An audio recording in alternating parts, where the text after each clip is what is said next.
Sarah Mitchell stood at the edge of the frozen platform, her breath forming small clouds in the bitter February air. The train whistle echoed across the empty Montana landscape, a lonely sound that seemed to mock her predicament.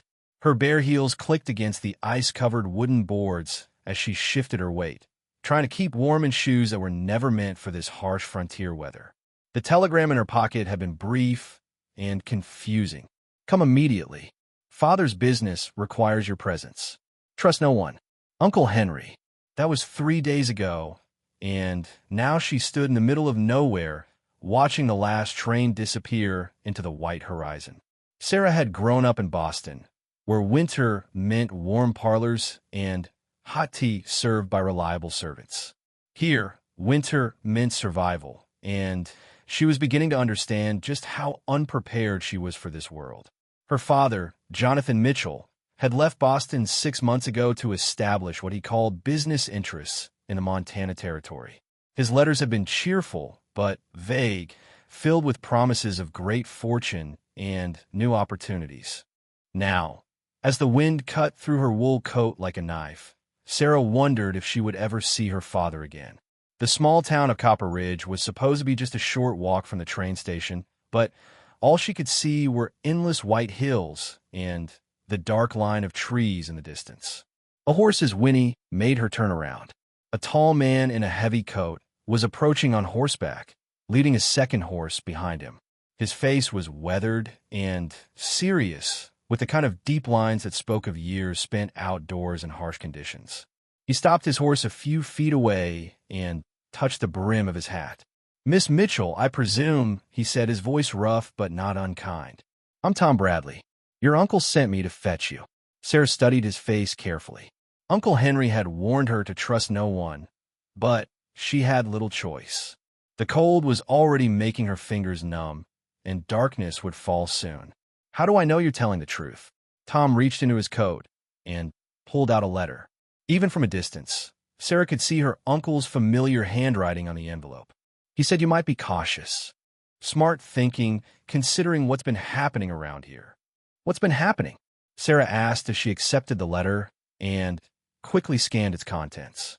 It was definitely from Uncle Henry, complete with his usual poor spelling and the small drawing of a horse he always included in his correspondence.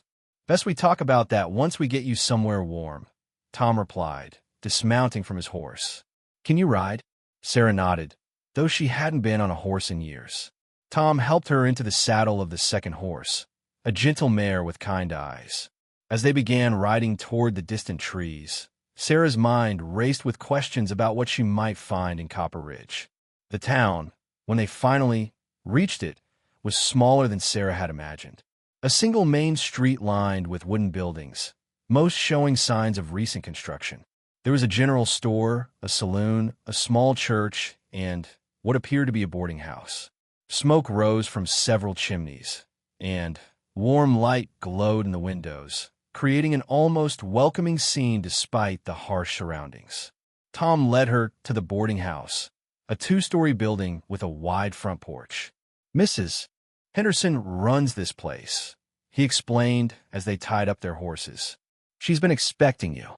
Inside, the boarding house was warm and surprisingly comfortable. The main room had a large fireplace with a cheerful fire crackling in the grate. Several men sat around tables playing cards or reading newspapers. They looked up when Sarah entered, their expressions curious but not unfriendly.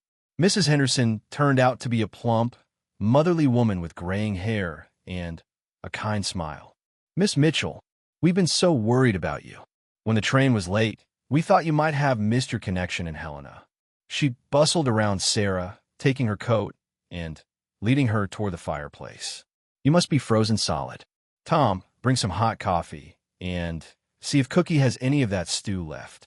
As Sarah warmed her hands by the fire, Mrs. Henderson chattered about the town and its residents.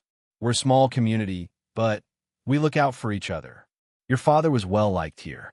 Such a shame what happened to him." Sarah's blood went cold. "What happened to my father?" The room fell silent. Mrs. Henderson's face went pale, and she glanced nervously at Tom, who had returned with the coffee. "Oh, my dear, I thought you knew. Your uncle didn't tell you." "Tell me what?" Sarah's voice was barely a whisper. Tom set down the coffee and pulled up a chair beside her. "Miss Mitchell, your father disappeared about 3 weeks ago. He went up to the mine one morning and never came back. We've been searching ever since." The room seemed to spin around Sarah. She gripped the arms of her chair, trying to process this information. Disappeared? But his letters he wrote to me just 2 weeks ago. "That's not possible," Tom said gently. "I'm sorry, but we need to be honest with you. Whatever letters you received, they didn't come from your father." Sarah pulled the most recent letter from her purse and handed it to Tom. He studied it carefully, then passed it to Mrs. Henderson. "This is his handwriting," Sarah insisted. "I've been getting letters from him every week since he left Boston." Mrs. Henderson frowned as she examined the letter. "The handwriting does look like Jonathan's, but Tom's right about the timing. This letter is dated last Tuesday, and your father's been missing for 3 weeks." "Then, who's been writing to me?" Sarah asked, though she feared she already knew the answer would lead to more questions than solutions. "That's what we need to figure out," Tom replied.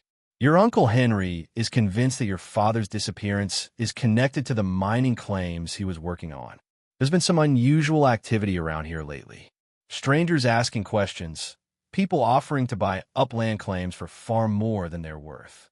Mrs. Henderson nodded grimly. "Strange men in expensive suits, claiming to represent Eastern investors. They've been very interested in your father's property, particularly the old Copper Ridge mine." Sarah tried to make sense of what she was hearing.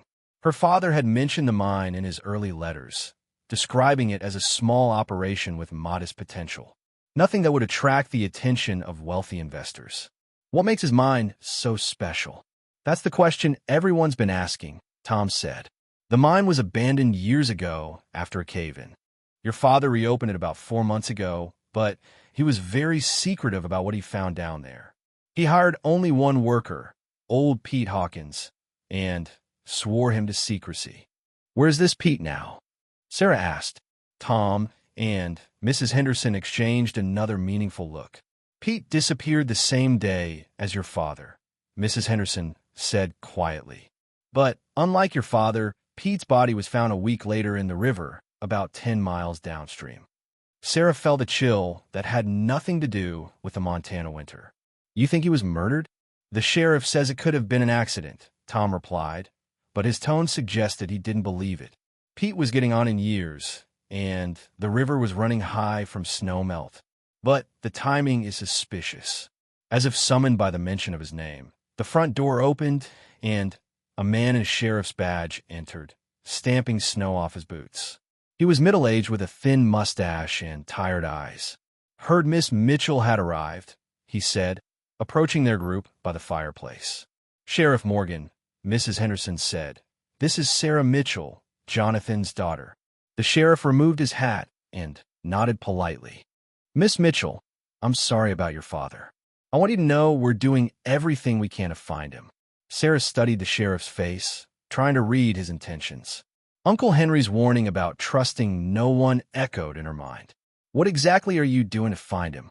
"We've searched the mine and the surrounding area thoroughly," Sheriff Morgan replied. "We've questioned everyone in town and put out notices to other law enforcement agencies. Unfortunately, with winter setting in, our options are limited." "What about the men in suits that Mrs. Henderson mentioned?" Sarah pressed. "Have you questioned them?" The sheriff's expression grew guarded. "What men would those be?" Mrs. Henderson spoke up. "The ones representing the Eastern investors, Sheriff. They've been asking about the Mitchell property." "Oh, those fellows," Sheriff Morgan said dismissively. "They're legitimate businessmen. I checked their credentials myself. They're from the Continental Mining Company out of Denver. Nothing suspicious about their interest in local mining properties." Tom leaned forward in his chair. "Sheriff, with respect, don't you find it odd that they showed up right around the time Jonathan disappeared?" "Coincidence," the sheriff replied firmly. "The mining business draws all sorts of investors, especially when word gets out about promising claims. It's perfectly natural for them to be interested in the area." Sarah sensed tension between the sheriff and the others. She was beginning to understand that whatever was happening in Copper Ridge, not everyone could be trusted to tell the truth about it. "I'd like to see my father's mine," she announced. "I don't think that's wise, miss," Sheriff Morgan said quickly. "The mine could be dangerous, especially for someone unfamiliar with mining operations. Best to leave it to the professionals." "I am my father's daughter and presumably his heir," Sarah said, surprising herself with her firmness. "I have every right to inspect his property." Tom nodded approvingly. "I could take her up there tomorrow, if the weather holds." The sheriff's face darkened. "Bradley, I strongly advise against that. We don't know what caused Jonathan's disappearance, and it wouldn't be safe to take his daughter to the same location." "All the more reason to find out what's so special about that mine," Sarah replied.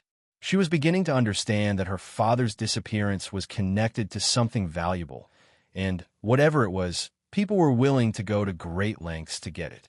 The conversation was interrupted by the arrival of Uncle Henry, who burst through the front door with snow on his coat and urgency in his movements. Henry Mitchell was Jonathan's younger brother, a man who had spent his life moving from one failed business venture to another.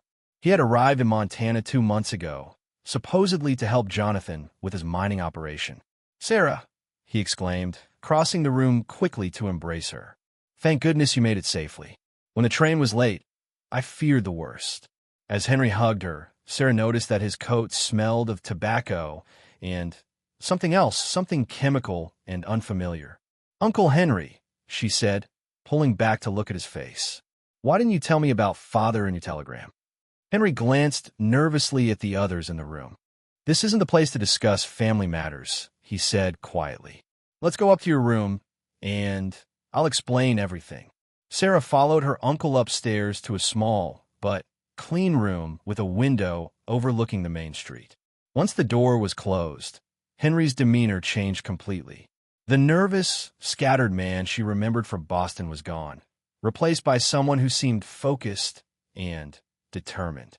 "Sarah, you need to understand that your father may have discovered something extraordinary," he began, pacing to the window and peering out at the street below. "Something that certain people would kill for." "What kind of something?" Sarah asked, settling into the room's single chair. "I'm not entirely sure," Henry admitted. "Jonathan was very secretive about his work at the mine. But about 2 weeks before he disappeared, he came to me with a small sample of or unlike anything I've ever seen. It wasn't gold or silver or copper. It was something else entirely." Sarah leaned forward. "What did it look like?" "Dark metal with an almost blue tint," Henry described. "Heavy for its size, and it seemed to give off a slight warmth even when cold. Jonathan was convinced he'd found a new type of mineral, something that could be worth a fortune." "Did he have it tested?" Henry nodded. "He sent a sample to a friend of his in Denver, a metallurgist named Dr. Roberts. The results came back the day before Jonathan disappeared. According to Dr. Roberts, the mineral had properties unlike anything in the scientific literature. It conducted electricity better than copper, but was stronger than steel." "Sarah, try to understand the implications." "That would be valuable?" "Incredibly valuable," Henry confirmed. "The industrial applications alone would be worth millions. But there's more. Dr. Roberts suggested that the mineral might be extraterrestrial in origin." "Extraterrestrial?" Sarah couldn't hide her skepticism. "I know it sounds fantastic," Henry said, "but think about it. A meteor impact could explain why the mineral is found only in that one location. It would also explain why your father was so secretive about it." Sarah stood and walked to the window herself.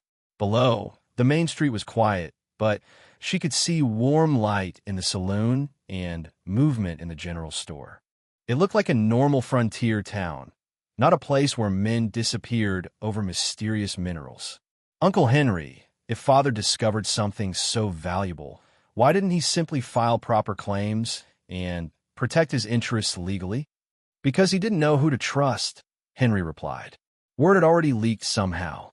Those men in expensive suits started showing up within days of Jonathan receiving Dr. Roberts' report. Someone had been watching him, possibly for weeks." A chill ran down Sarah's spine. "Do you think they killed him?" Henry's silence was answer enough. After a moment, he spoke again. "Sarah, I need you to know that I've been trying to protect you. Those letters you received? I wrote them. Sarah spun around to face him. You? But why? Because I knew that if you learned the truth, you'd come here immediately, Henry explained. And I was afraid that whoever took your father might come for you too. I thought if I could keep you in Boston, at least you'd be safe. But you did tell me to come, Sarah pointed out. Henry's face grew grim. Because the situation has changed. This morning, I found evidence that your father might still be alive. Hope and fear warred in Sarah's chest. What kind of evidence? Henry reached into his coat and pulled out a small object. It was a compass that Sarah recognized immediately. Her father's compass, the one he'd carried since his days as a surveyor. I found this hidden in your father's cabin, in a place where he used to leave messages for me when we were children. It was wrapped in this. He handed her a piece of paper with a message written in her father's unmistakable handwriting. Trust the young woman who asks the right questions. The answer lies where the earth bleeds copper. Sarah stared at the message, her mind racing. The young woman who asks the right questions. Do you think he means me? I hope so, Henry replied. But, Sarah, if your father is alive, he's in great danger. And if we're going to help him, we need to be very careful about who we trust. As if to emphasize his point, the sound of horses approached the boarding house. Henry moved quickly to the window and peered out. More visitors, he said grimly. 3 men, well-dressed, riding expensive horses. Sarah joined him at the window. Below, 3 men were dismounting from their horses. Even in the dim light, she could see that their clothes and equipment were far too fine for ordinary frontier travelers. They moved with purpose toward the boarding house. Uncle Henry, Sarah said quietly, I think it's time we found out what's really happening in Copper Ridge. As they heard the men entering the boarding house below, Sarah realized that her journey to find her father was just beginning. The mysterious mineral, the men in suits, the warnings about trust, all of it pointed to a conspiracy far more complex and dangerous than she had imagined. Outside, the Montana winter continued its relentless assault on the small town, but inside the boarding house, Sarah Mitchell was discovering that some storms had nothing to do with weather. Her father had discovered something extraordinary, and now she found herself at the center of a deadly game where the stakes were higher than she could have imagined. The young woman from Boston, who had arrived shaken and ill-prepared for frontier life, was about to learn that survival in this harsh land required more than warm clothes and determination. It required the ability to distinguish between friend and enemy, to read the truth behind lies, and to understand that in a place where men disappeared without a trace, asking the right questions could mean the difference between life and death. As footsteps approached their room, Sarah made a decision that would change everything. She was going to find her father, discover the truth about the mysterious mineral, and uncover the identity of the people who would kill to possess it. But first, she needed to survive the next few minutes as the strangers downstairs began asking questions about Jonathan Mitchell's daughter. The knock on Sarah's door came exactly 3 minutes after the well-dressed strangers had entered the boarding house. Uncle Henry pressed his finger to his lips and motioned for Sarah to remain silent. The knock came again, more insistent this time. Miss Mitchell. The voice was smooth and cultured, with the kind of Eastern accent that Sarah recognized for Boston society. My name is Marcus Pemberton. I represent the Continental Mining Company. I wonder if I might have a word with you about your father's property. Sarah looked at Henry, who shook his head firmly. After a moment of silence, the voice continued. Miss Mitchell, I understand you may be grieving and perhaps suspicious of strangers. However, I have information about your father that I believe you would find very interesting. Against Henry's silent protests, Sarah moved to the door. What kind of information, Mr. Pemberton? The kind that might help us locate him, came the reply. I also have a business proposition that could secure your financial future, regardless of what has happened to Jonathan. Sarah could hear movement in the hallway, at least 2 other men positioning themselves outside her door. She realized that this Pemberton was not making a request, so much as making it clear that she had no choice but to speak with him. Very well. I'll come downstairs in a moment. Actually, Miss Mitchell, I think it would be better if we spoke privately. May I come in? Henry was already moving toward the window, checking to see if there was another way out of the room. The drop to the alley below was significant, but not impossible. He gestured for Sarah to join him, but she shook her head. Running would only confirm that they had something to hide. Of course, Mr. Pemberton. Please come in. The door opened to reveal a man in his 40s, impeccably dressed in a dark wool suit that probably cost more than most people in Copper Ridge made in a year. He was tall and lean, with carefully groomed hair and cold blue eyes that seemed to take in every detail of the room instantly. Behind him stood two other men, equally well-dressed, but with the hard faces and alert postures of professional bodyguards. Miss Mitchell, Pemberton said with a slight bow, "Thank you for agreeing to see me. And, Mr. Mitchell, I presume—" He nodded toward Henry, who had positioned himself near the window with his hand resting on the gun at his hip. "What do you want with my family?" Henry demanded. Pemberton smiled, but the expression didn't reach his eyes. Direct and to the point. "I appreciate that in a man." "Very well. I'll be equally direct. Your brother Jonathan discovered something extraordinary in his mind, something that my employers are very interested in acquiring."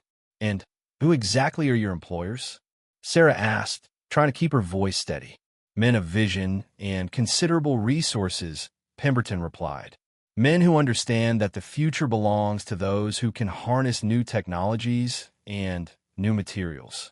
Your father's discovery could revolutionize multiple industries: transportation, communication, construction." Sarah thought about what Henry had told her about the mysterious mineral. "You're talking about the mineral samples my father found." Pemberton's eyes sharpened with interest. "So you do know about them. Excellent. That will make our conversation much more productive." He moved further into the room, and Sarah noticed that his men had positioned themselves to block both the door and the window. "Where is my father, Mr. Pemberton?" Sarah asked directly. "That's an excellent question," Pemberton replied, "and I'm afraid I don't have a complete answer. However, I can tell you that he disappeared after refusing a very generous offer from my employers." Henry stepped forward. "Are you saying your people kidnapped him?" "I'm saying that your brother was not thinking clearly about the implications of his discovery," Pemberton said smoothly. "He seemed to believe that he could simply file a claim and become wealthy through conventional mining operations. He failed to understand the bigger picture." "What bigger picture?" Sarah demanded. Pemberton walked to the window and looked out at the town below.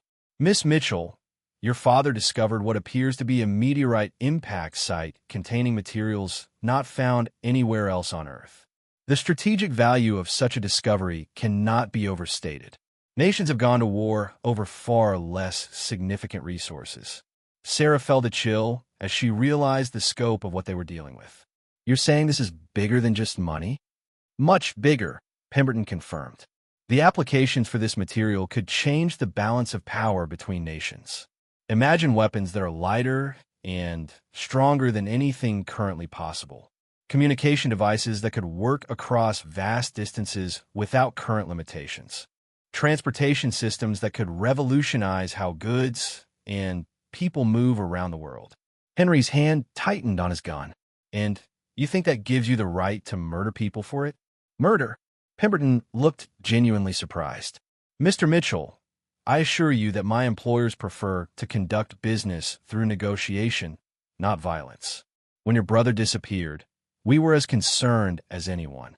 After all, he's the only person who knows the exact location and extent of the mineral deposits." Sarah studied Pemberton's face, trying to determine if he was telling the truth. "If you didn't take my father, then who did?" "That, Miss Mitchell, is why I'm here," Pemberton said, turning back to face them.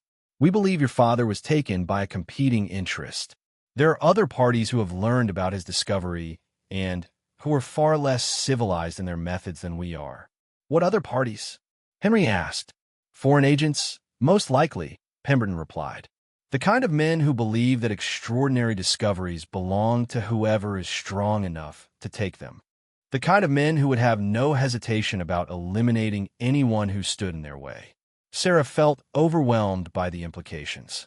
First her father's disappearance, then the mysterious mineral, and now international intrigue involving foreign agents. Mr. Pemberton, assuming you're telling the truth, what exactly are you proposing? A partnership, Pemberton said immediately. My employers are prepared to offer you and your uncle a substantial sum for the rights to your father's mining claims. In addition, we would provide protection while we search for Jonathan and deal with these other interested parties. How substantial? Henry asked. Pemberton reached into his coat and pulled out an envelope. $500,000, payable immediately upon transfer of the claims. Sarah gasped. $500,000 was more money than she had ever imagined. It was enough to live comfortably for the rest of her life and ensure that she never had to worry about financial security. And if we refuse? Sarah asked. Pemberton's expression grew serious. Then, I'm afraid you would be on your own against very dangerous people. Miss Mitchell, the men who took your father are not constrained by law or morality. If they believe you possess information about the mine's location or your father's research, they will stop at nothing to extract that information from you. Henry moved closer to Sarah. We need time to consider your offer. I'm afraid time is a luxury we don't have, Pemberton replied. My sources indicate that the competing parties are already moving to consolidate their position. If we're going to act, it must be soon. Sarah looked at her uncle, trying to read his thoughts. Henry gave her an almost imperceptible shake of his head. Mr. Pemberton, I need to understand something. If your employers are as powerful and resourceful as you claim, why do you need our cooperation? Why not simply take what you want? Pemberton smiled genuinely for the first time since entering the room. An intelligent question. The answer is that we prefer to operate within legal frameworks whenever possible. A properly transferred mining claim creates far fewer complications than contested ownership. Additionally, your cooperation would be valuable in locating the exact extent of the deposits and accessing any research your father may have conducted. And if the other parties you mentioned have already forced that information from my father? Pemberton's expression darkened. Then, we may all be too late to benefit from Jonathan's discovery. The room fell silent as Sarah considered her options. Accept Pemberton's offer and possibly never see her father again, or refuse and face unknown enemies with unknown capabilities. Neither choice offered any guarantee of finding Jonathan alive. Mr. Pemberton, Sarah said finally, I need proof that you're who you claim to be and that your employers are legitimate businessmen rather than another group of criminals. Pemberton nodded approvingly. Caution is wise. Very well. He gestured to one of his men, who handed him a leather portfolio. These are letters of credit from the First National Bank of Denver, documentation of my company's incorporation and business licenses, and letters of reference from several prominent businessmen who have dealt with Continental Mining in the past. Sarah examined the documents carefully. Everything appeared legitimate, with official seals and signatures that would be difficult to forge. However, she realized that even legitimate businessmen could be involved in illegal activities when the stakes were high enough. Mr. Pemberton, I have another question. Why are you so certain that my father was taken by foreign agents rather than simply deciding to disappear on his own? Because we found evidence of a struggle at the mine site, Pemberton replied. Moreover, we've been monitoring communications in the area, and we've detected coded messages being transmitted to locations outside the United States. Henry stepped forward. What kind of evidence? Blood on the rocks near the mine entrance. Signs that someone had been dragged away from the site. And this. Pemberton produced a small piece of torn fabric. This was caught on a branch about a quarter-mile from the mine. It's wool, but not the kind of wool used in American clothing manufacturing. The weave suggests European origin. Sarah examined the fabric sample. It was high-quality wool, but she had no way of verifying Pemberton's claims about its origin. Mr. Pemberton, you seem to know a great deal about what happened to my father. How is that possible if your people weren't involved? Because we've been watching the area since we learned of your father's discovery, Pemberton admitted. not to interfere with his work, but to monitor for exactly the kind of outside interference that appears to have occurred. You were spying on my father? Henry demanded. We were protecting our interests, Pemberton corrected. The moment word of an extraordinary mineral discovery spreads, it attracts all sorts of attention. Legitimate businesses, criminals, foreign agents, treasure hunters. We needed to know what we were dealing with. Sarah realized that Pemberton's story, while plausible, raised as many questions as it answered. Mr. Pemberton, if you're genuinely interested in finding my father and stopping these foreign agents, then I propose a different arrangement. I'm listening. Instead of buying our claims, help us search for my father. If we find him and confirm that your story is accurate, then we'll consider your business proposition. But I'm not selling my father's life's work while he's missing and possibly in danger. Pemberton considered this for a long moment. Miss Mitchell, you're proposing that we risk our resources and personnel without any guarantee of compensation. I'm proposing that you prove your good intentions, Sarah replied. If you're truly concerned about my father's welfare and not just interested in profit, then help us find him first. And if we find him dead? The blunt question hit Sarah like a physical blow, but she forced herself to answer steadily. Then we'll deal with that when it happens. Pemberton exchanged glances with his men, and Sarah got the impression that some kind of silent communication was taking place. Finally, he nodded. Very well, Miss Mitchell. I'm prepared to accept your proposal on 2 conditions, which are, first, if we discover that your father is dead, or if our search puts our people in unreasonable danger, you agree to immediately consider our purchase offer. And second, you allow us to provide protection for you while we search. The people we're dealing with have already demonstrated their willingness to use violence. I won't have your death on my conscience. Sarah looked at Henry, who gave her a slight nod. Agreed, Mr. Pemberton. When do we start? Immediately, Pemberton replied. I have men positioned around the boarding house already. Tomorrow morning, we'll begin a systematic search of the area around the mine. But, Miss Mitchell, I want you to understand the risks. If we encounter the people who took your father, the situation could become very dangerous very quickly. Mr. Pemberton, my father is all the family I have left except for Uncle Henry. I'm willing to accept the risks. Pemberton stood and moved toward the door. Very well. I suggest you get some rest. We'll start at first light. He paused at the door and looked back. Miss Mitchell, I hope for all our sakes that we find your father alive. But please prepare yourself for the possibility that we may find answers you don't want to hear. After Pemberton and his men left, Sarah and Henry sat in silence for several minutes. Finally, Henry spoke. Sarah, I'm not sure we can trust him. I'm not sure we have any choice, Sarah replied. Uncle Henry, if father really did discover something as valuable as Pemberton claims, then we're already in danger whether we cooperate with him or not. Henry walked to the window and peered out at the street below. Those men he mentioned are still out there. I can see at least 2 of them positioned where they can watch the boarding house. Sarah joined him at the window. Protection or surveillance? Probably both, Henry replied. Sarah, there's something else I need to tell you about your father's discovery. What? Henry reached into his coat and pulled out a small leather notebook.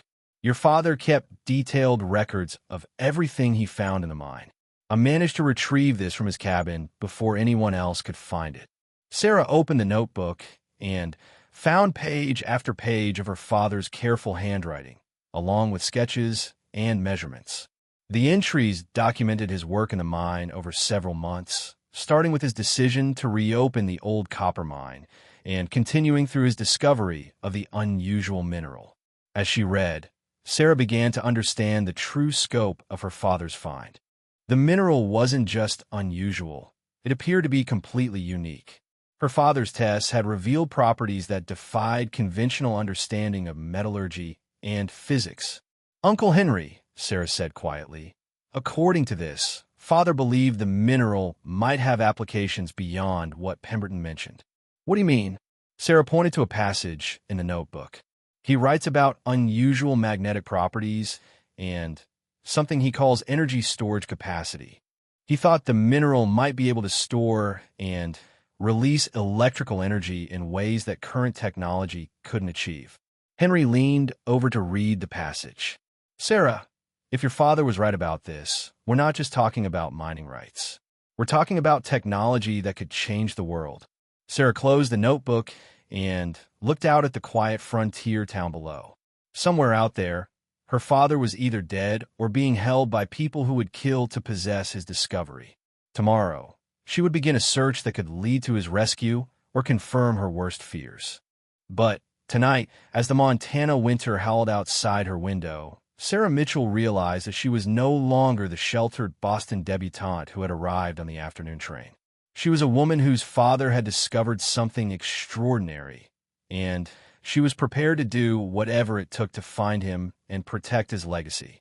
The young woman who had arrived shaken and unprepared for frontier life was rapidly becoming someone who understood that in this harsh land, survival often depended on making alliances with dangerous people and asking questions that others preferred to leave unanswered. Tomorrow would bring new dangers and new revelations. But tonight, Sarah held her father's notebook close and made a silent promise that she would find the truth about his disappearance, no matter how many powerful enemies she might make in the process. Dawn came gray and cold over Copper Ridge, bringing with it the promise of answers and the certainty of danger. Sarah had barely slept, spending most of the night studying her father's notebook by lamplight. The detailed entries revealed a man consumed by an extraordinary discovery, but also increasingly paranoid about being watched and followed. The last entry, dated 3 days before his disappearance, was particularly troubling. Someone has been in the cabin while I was at the mine. Nothing taken, but items moved. Must find better hiding place for samples. H knows about the notebook, showed him the copper bleeding passage. If something happens to me, she will know what it means.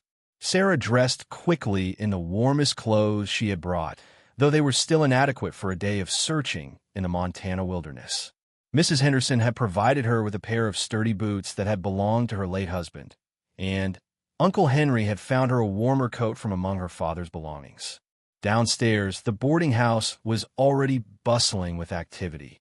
Pemberton and his men had apparently been up before dawn, preparing for the search. Sarah counted at least 6 men in addition to Pemberton himself, all equipped with horses, supplies, and what appeared to be sophisticated camping gear.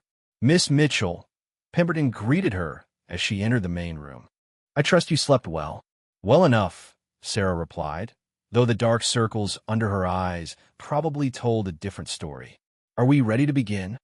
"Almost. I've been discussing the search plan with your uncle and Mr. Bradley." Pemberton gestured toward a table where Henry and Tom were examining a hand-drawn map. "We've divided the area around the mine into sections. Each team will search one section thoroughly before moving on." Sarah joined them at the table.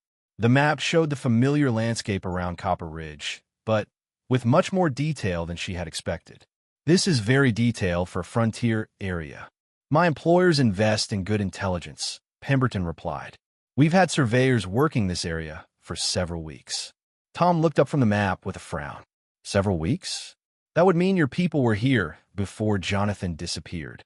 As I mentioned yesterday, we've been monitoring the situation since we learned of Mr. Mitchell's discovery," Pemberton said smoothly. "Good intelligence prevents unfortunate incidents." Sarah studied Pemberton's face, trying to read his true intentions. "Mr. Pemberton, your advanced knowledge makes me wonder if you know more about my father's disappearance than you've told us. Miss Mitchell, I understand your suspicion, but I assure you that if we had been responsible for your father's disappearance, this search would be unnecessary. We would simply proceed to extract the minerals we're interested in." Henry looked up from the map. "Unless you need him alive to reveal the exact location of the richest deposits." Pemberton's expression grew cold. "Mr. Mitchell, your implications are becoming insulting. If you prefer to conduct this search without our assistance, you're welcome to do so." "No," Sarah said quickly. "We need your help. Uncle Henry is simply being cautious which I hope you can understand given the circumstances. The tension in the room eased slightly, but Sarah noticed that Pemberton's men had all looked up when his voice had hardened. These were not ordinary business associates. They were men accustomed to violence and ready to use it if necessary. Tom spread out another map showing the immediate area around the mine. Based on the evidence we found earlier, Jonathan was definitely taken from the mine site. But the tracks we followed ended at a rocky area where horses could have been waiting. How many horses? Sarah asked. At least 4, possibly 6, Tom replied. More than enough for several riders and a captive.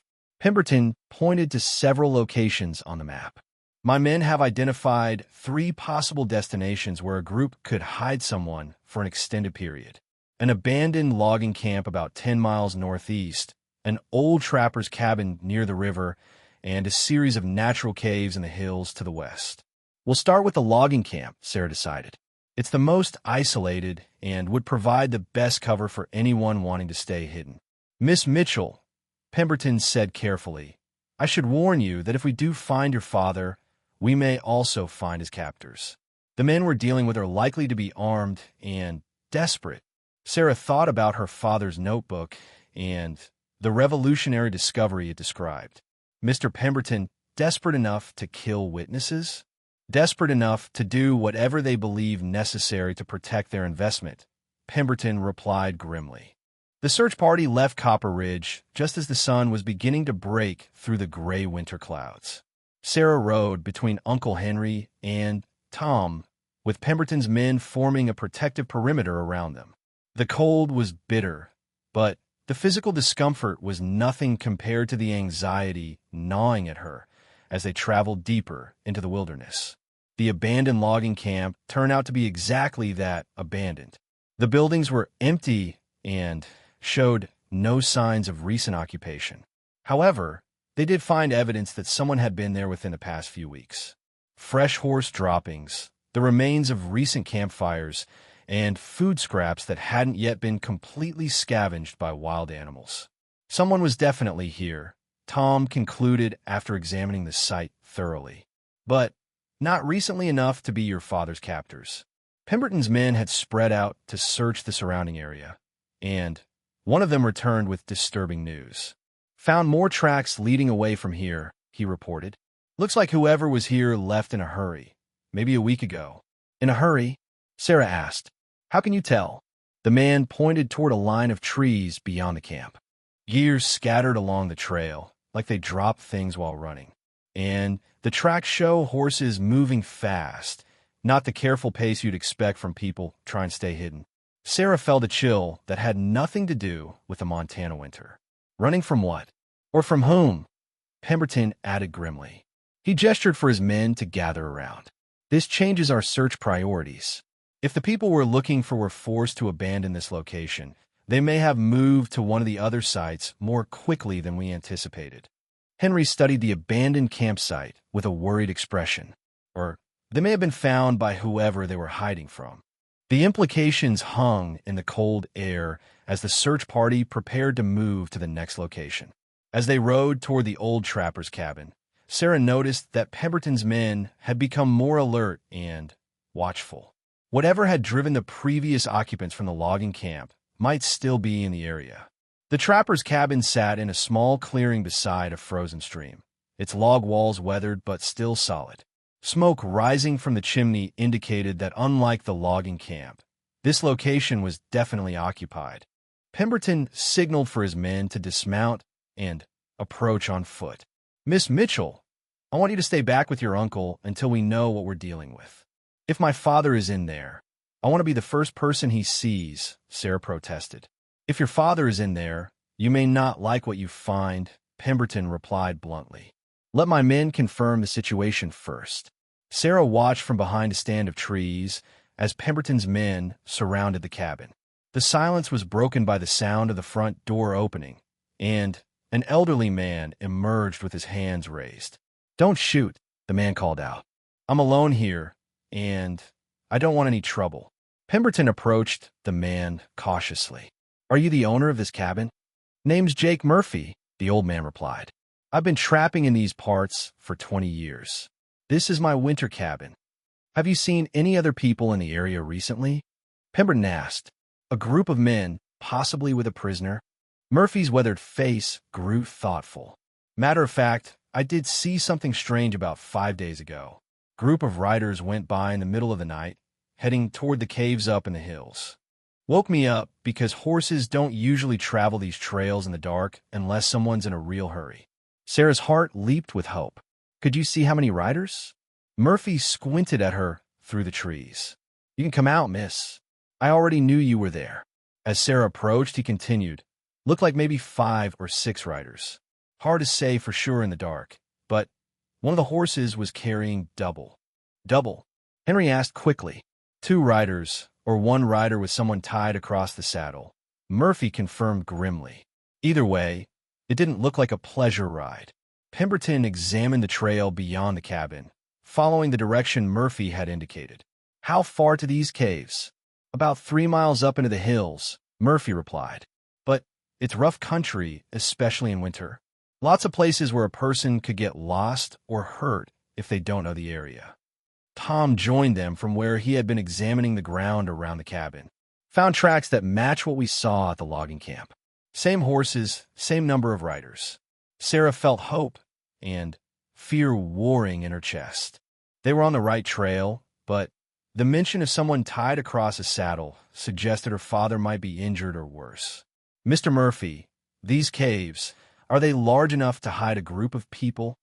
Oh, yes, miss. They go back into the hillside quite a ways. Used to be a hideout for outlaws back in the territorial days. Plenty of room for men and horses and water from an underground spring. Pemberton was studying his map again.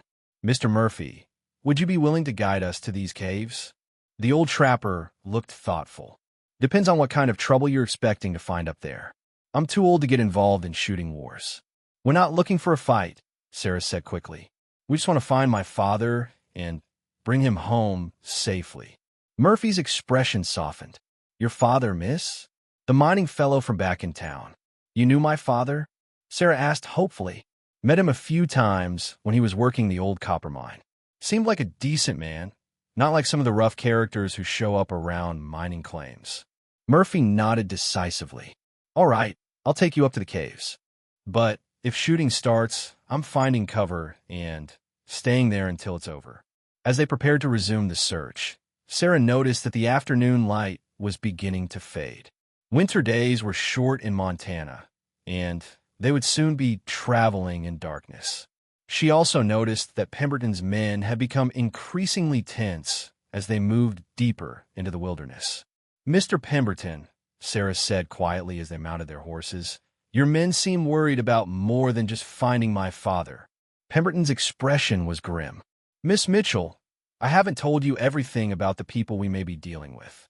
The intelligence my employers have gathered suggests that the foreign agents operating in this area are not ordinary criminals or even typical spies.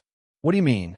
We believe they're associated with a group that has been responsible for several disappearances and deaths in mining areas across the Western Territories. They seem to specialize in acquiring valuable mineral discoveries through whatever means necessary. Sarah felt her blood run cold. How many disappearances? At least a dozen in the past 2 years, Pemberton replied, all involving claims with unusual or potentially valuable mineral deposits. In every case, the original discoverers either disappeared or died under suspicious circumstances. Henry overheard the conversation and rode closer. Pemberton, are you saying we're dealing with an organized group of killers? I'm saying we're dealing with people for whom murder is simply a business expense, Pemberton replied. That's why I wanted to provide protection for Miss Mitchell. These are not the kind of enemies who could be reasoned with or bought off. As they followed Murphy's lead toward the hills, Sarah tried to process this new information. Her father's discovery of the unusual mineral had attracted the attention of killers who specialized in stealing valuable mining claims. The scope of the danger was far beyond anything she had imagined when she first received Uncle Henry's telegram. The trail to the caves led through increasingly rough terrain, winding between rocky outcroppings and stands of pine trees that seemed to close in around them as the light continued to fade. Murphy proved to be an expert guide, finding paths that were barely visible in the gathering darkness. "Not much farther now," Murphy called back softly. "The cave entrance is just around that bend ahead." Pemberton signaled for his men to spread out and approach carefully. As they rounded the bend, Sarah could see the dark mouth of a cave opening in the hillside ahead. More importantly, she could see the glow of firelight coming from inside the cave. "Someone's definitely in there," Tom whispered. Pemberton gestured for everyone to dismount and take cover behind the rocks near the cave entrance. "Miss Mitchell, no matter what happens next, I want you to stay behind these rocks until we know the situation is safe." Sarah nodded, but her attention was focused on the cave entrance. Somewhere inside that dark opening, she might finally find answers about her father's fate. The question was whether those answers would bring hope or heartbreak. As Pemberton's men positioned themselves around the cave entrance, Sarah realized that the next few minutes would determine not only whether her father was still alive, but whether she and her companions would survive their search for the truth. The young woman who had arrived in Copper Ridge unprepared for frontier life was about to discover that some dangers were far more deadly than winter cold or harsh terrain. In the growing darkness of the Montana hills, with the sound of wind whistling through the rocks around them, Sarah Mitchell prepared to face whatever lay waiting in the depths of the cave ahead. The sound that emerged from the cave was not what any of them expected. It was laughter, not the cruel laughter of captors tormenting a prisoner, but the genuine mirth of men enjoying themselves around a campfire. Sarah exchanged confused glances with Uncle Henry as Pemberton's men maintained their defensive positions around the cave entrance. "That doesn't sound like a kidnapping," Tom whispered. Pemberton held up his hand for silence and moved closer to the cave mouth. The voices inside became clearer, and Sarah could make out at least 3 different men speaking in English, though with accents she couldn't identify. More troubling, she could hear her father's voice among them. "Jonathan," she whispered, starting to rise from behind the rocks. Uncle Henry grabbed her arm. "Wait, Sarah. Something isn't right about this." From their position behind the rocks, they could see shadows moving across the cave walls as figures passed in front of the fire. Sarah counted at least 5 different silhouettes, and none of them appeared to be restrained or under guard. Her father's voice came again, clearly engaged in casual conversation rather than pleading for release. Pemberton returned to their position with a puzzled expression. "Miss Mitchell, I think we may have misunderstood the situation." Before Sarah could ask what he meant, her father's voice rang out from the cave entrance. "Sarah? Sarah Mitchell, is it you out there?" The surprise in his voice was genuine, and Sarah realized that her father had somehow detected their presence. Without waiting for permission from Pemberton or protest from Uncle Henry, she stood up and stepped into view of the cave entrance. "Father." "Yes, it's me." Jonathan Mitchell emerged from the cave mouth, and Sarah was shocked by what she saw. Her father appeared to be in good health, well-fed, and wearing clothes that were far too fine for a man who had been kidnapped 3 weeks earlier. Behind him came 4 other men, all well-dressed and bearing no resemblance to the desperate criminals she had expected to find. "Sarah, what in heaven's name are you doing here?" Jonathan asked as he approached her. "And Uncle Henry? How did you find us?" "Find you?" Sarah's confusion was growing by the moment. "Father, we thought you'd been kidnapped. The whole town has been searching for you." Jonathan looked genuinely baffled. "Kidnapped?" "Sarah, these gentlemen are my business partners. We've been conducting negotiations regarding my mineral discovery." One of the men from the cave stepped forward, a distinguished-looking gentleman with gray hair and expensive clothes. "Miss Mitchell, I presume? Your father has spoken of you often during our discussions.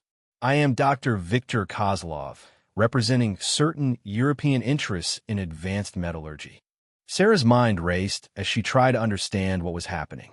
"Dr. Kozlov, if you're conducting legitimate business, why has my father been missing for 3 weeks? Why did the sheriff and everyone in town believe he had disappeared?" Dr. Kozlov exchanged glances with Jonathan before answering. Miss Mitchell, the nature of our negotiations required absolute secrecy. Your father's discovery is of such extraordinary value that premature disclosure could attract unwanted attention from various governments and criminal organizations. Pemberton stepped forward from his position behind the rocks, his men flanking him with hands resting on their weapons.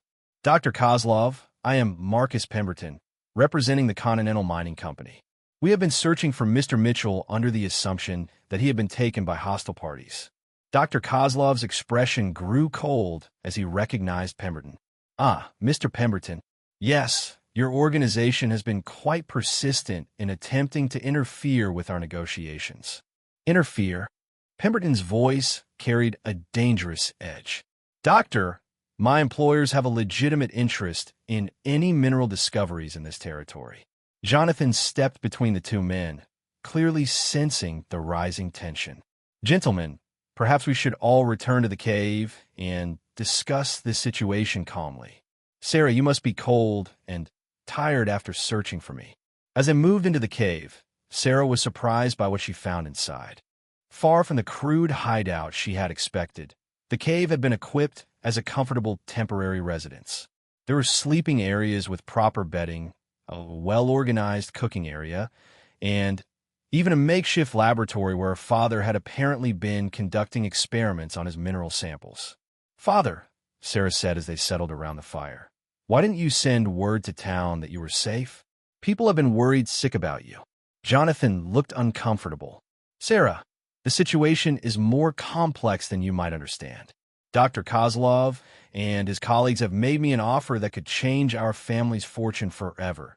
But the negotiations required absolute confidentiality. What kind of offer? Uncle Henry asked suspiciously. Dr. Kozlov produced a leather document case. Mr. Mitchell, with your permission, I believe your family should understand the scope of what we're discussing. At Jonathan's nod, he continued. Your father has discovered what appears to be a previously unknown element with properties that could revolutionize multiple industries. My associates represent a consortium of European scientists and investors who are prepared to fund extensive research and development. Sarah looked at the papers Dr. Kozlov spread before them. Unlike Pemberton's documents, these were covered with complex scientific notations and chemical formulas that meant nothing to her. Dr. Kozlov, what exactly are you proposing? A partnership that would establish a research facility here in Montana, with your father as the primary investigator and your family as equal partners in any discoveries or applications that result, Dr. Kozlov explained. The financial arrangements would ensure your family's prosperity for generations. Pemberton leaned forward to examine the documents. Doctor, these formulas suggest applications far beyond commercial mining. Some of these calculations appear to relate to weapons development. Dr. Kozlov's expression remained neutral. Mr. Pemberton, any advanced material could theoretically have military applications. However, our primary interest lies in industrial and scientific applications. Sarah noticed that her father was avoiding eye contact with her, and she began to suspect that there was more to this situation than either Dr. Kozlov or Pemberton was revealing. Father, may I speak with you privately for a moment? Jonathan nodded and led her to a corner of the cave where they could talk without being overheard. Sarah, I know this must be confusing for you. When I left Boston, I never imagined I would discover something like this. Father, are you here voluntarily? Sarah asked directly. Jonathan hesitated before answering. Initially, no. Dr. Kozlov's people did take me from the mine against my will. But once I understood what they were offering and the dangers involved in trying to develop this discovery alone, I agreed to cooperate with their proposal. Sarah felt a chill of fear. What dangers? Sarah, the mineral I discovered doesn't just have commercial value. According to Dr. Kozlov's analysis, it could be used to create weapons of unprecedented power. If that information became public knowledge, every government in the world would want to control it. And you believe Dr. Kozlov's people can be trusted with that kind of power? Jonathan's expression grew troubled. I believe they're more trustworthy than some of the alternatives. Sarah, Mr. Pemberton's organization isn't just a mining company. They're connected to certain elements in the U.S. government that would use this discovery for military purposes without regard for the consequences. Sarah looked back toward the fire where Pemberton, Dr. Kozlov, and the others were engaged in what appeared to be increasingly tense conversation. "Father, how do you know Pemberton can't be trusted?" "Because Dr. Kozlov showed me intelligence reports about Continental Mining's previous activities," Jonathan replied. "They've been involved in acquiring mineral resources for weapons development programs. Any discovery they control ends up in the hands of military contractors." Sarah tried to process this information while watching the two groups of men around the fire. "Father, if Dr. Kozlov's people initially kidnapped you, how can you trust them now?" "Because they released me the moment I agreed to consider their proposal," Jonathan explained. "I've been free to leave at any time during the past 2 weeks. I stayed because I believe their offer represents the best chance to ensure this discovery is used for beneficial purposes rather than destructive ones." A sudden commotion from the main area of the cave interrupted their private conversation. Voices were raised, and Sarah could see that Pemberton and Dr. Kozlov were facing each other with obvious hostility. "Gentlemen, please," Tom was saying as Sarah and her father rejoined the group. "Let's discuss this rationally. There's nothing rational about allowing foreign agents to steal American mineral resources," Pemberton declared, his hand moving toward his coat where Sarah suspected he carried a weapon. "Mr. Pemberton," Dr. Kozlov replied coolly, "your accusations of theft are baseless. Mr. Mitchell is a free citizen who can choose his own business partners. Not when those partners are representing hostile foreign governments." Pemberton shot back. Uncle Henry stepped forward. "Now wait just a minute.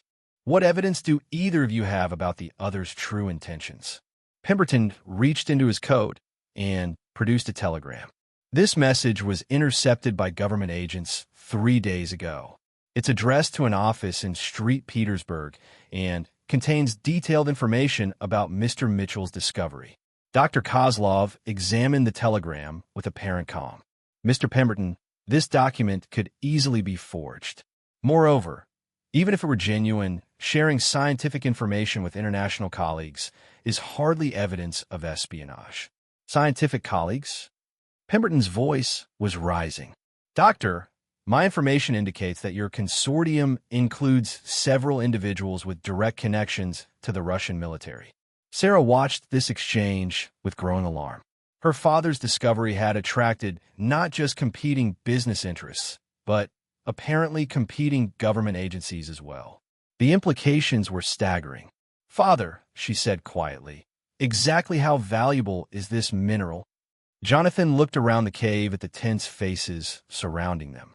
"Sarah, according to the tests that have been conducted, the potential applications include everything from advanced electrical systems to propulsion technologies that could make current steam engines obsolete."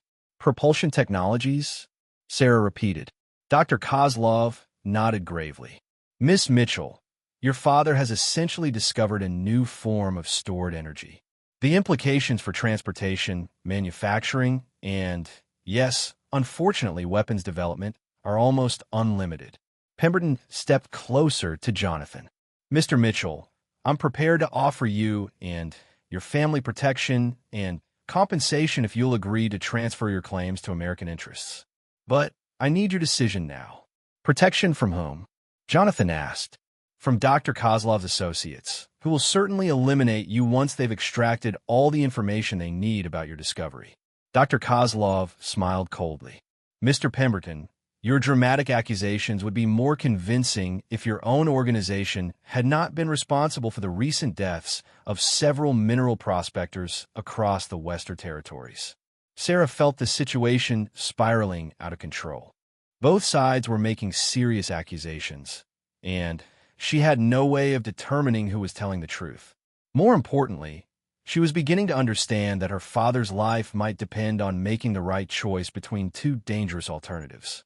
"Stop," she said loudly, causing everyone to turn toward her. "Both of you are asking my father to trust you based on accusations against the other.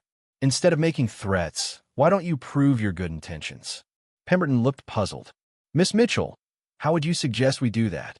By working together, Sarah replied, surprising herself with her boldness. Dr. Kozlov, if your intentions are purely scientific, then you should have no objection to American scientists being involved in the research. Mr. Pemberton, if your interests are purely commercial, then you should welcome international cooperation that could increase the value of the discovery. Both men started to protest, but Sarah continued. Furthermore, both of your organizations have the resources to ensure my father's safety while proper legal arrangements are made for developing this discovery. The question is whether either of you is genuinely interested in my father's welfare or just in controlling his discovery. Dr. Kozlov and Pemberton exchanged glances, and Sarah could see that her challenge had forced them to consider their positions more carefully. Miss Mitchell, Dr. Kozlov said finally, your proposal has merit, but international cooperation in matters of this sensitivity requires careful negotiation and proper governmental oversight. Then, arrange for proper governmental oversight, Sarah replied. Contact the appropriate authorities and ensure that whatever arrangements are made are legal and transparent. Pemberton nodded slowly. Miss Mitchell, your suggestion is reasonable, but it would require time to arrange proper international agreements. Then, arrange them, Sarah said firmly. My father has been patient with both of your organizations. Now it's time for both of you to demonstrate that his patience has been justified. The cave fell silent as both sides considered Sarah's challenge. Outside, the wind continued to howl through the Montana hills, but inside, a young woman from Boston had just forced two powerful and dangerous organizations to consider an alternative to the deadly competition that had been building around her father's extraordinary discovery.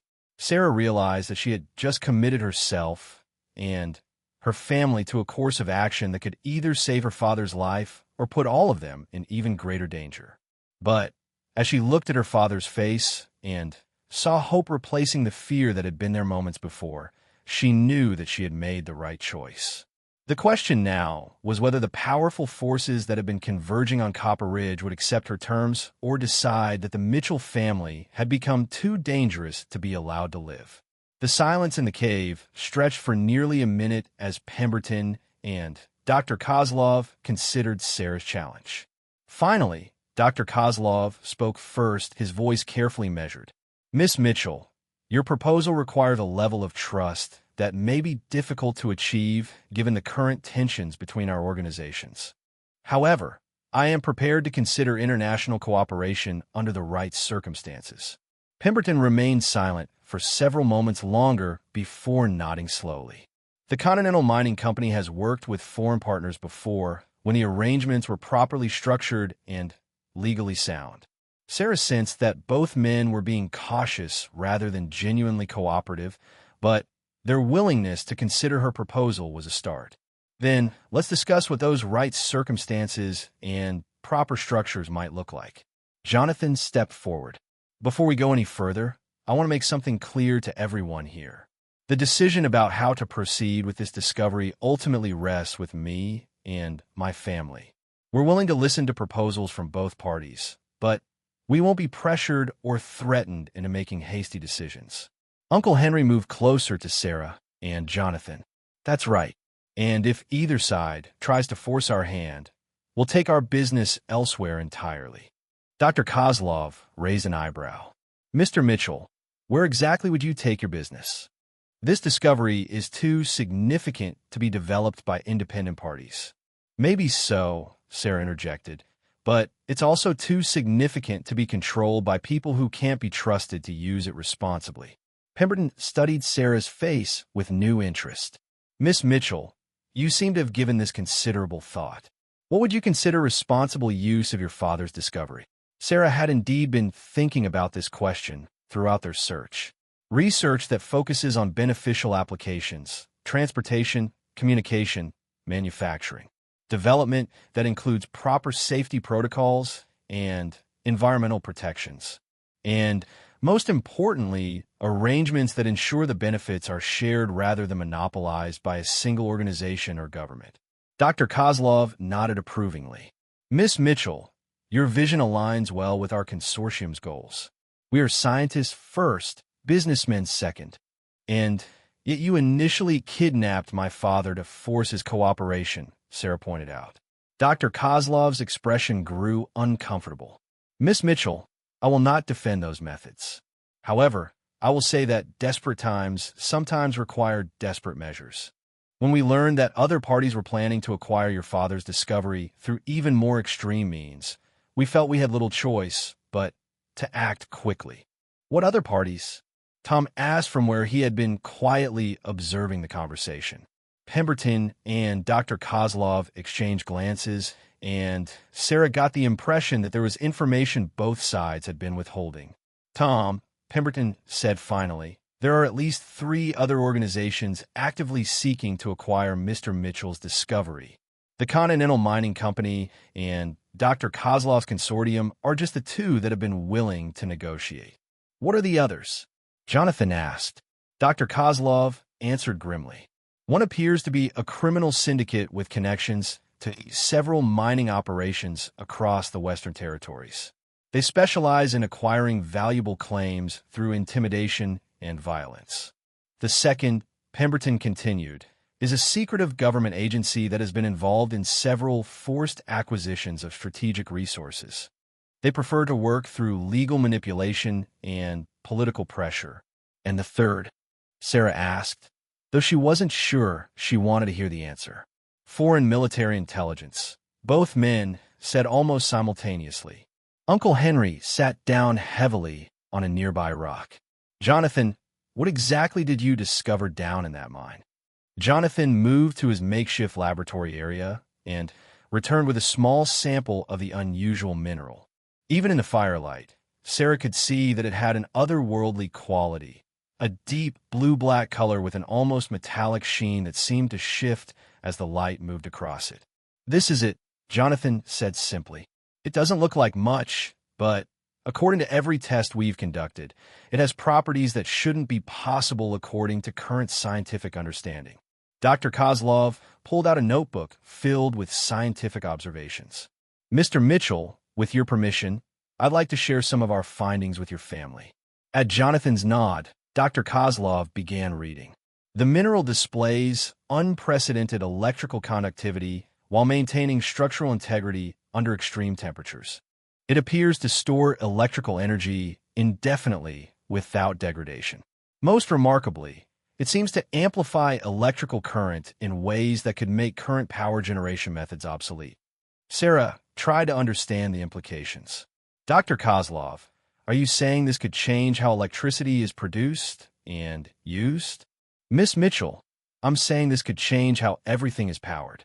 Steam engines, electrical generators, even weapon systems, all could be revolutionized by the applications of this material. Pemberton added, which is why so many powerful interests want to control it. The economic and strategic advantages would be enormous. Sarah looked around the cave at the faces illuminated by the firelight. Her father's discovery had attracted criminal syndicates, government agencies, foreign military intelligence, and competing business interests. The scope of the situation was overwhelming. Father, she said quietly, how much of this material exists in the mine? Jonathan's expression grew troubled. That's part of the problem, Sarah. Based on my preliminary surveys, there appears to be enough raw material to supply industrial applications for decades. We're not talking about a small deposit. We're talking about what could be the most valuable mining operation in history. The cave fell silent again as everyone considered the implications. Sarah realized that her father's discovery was too significant to be handled by normal business arrangements. The stakes were too high, and too many dangerous parties were involved. I have a different proposal, Sarah announced, surprising even herself. Everyone turned to look at her, and she took a deep breath before continuing. Instead of trying to choose between competing organizations, why don't we create a new one? Miss Mitchell, Pemberton said carefully, I'm not sure what you mean.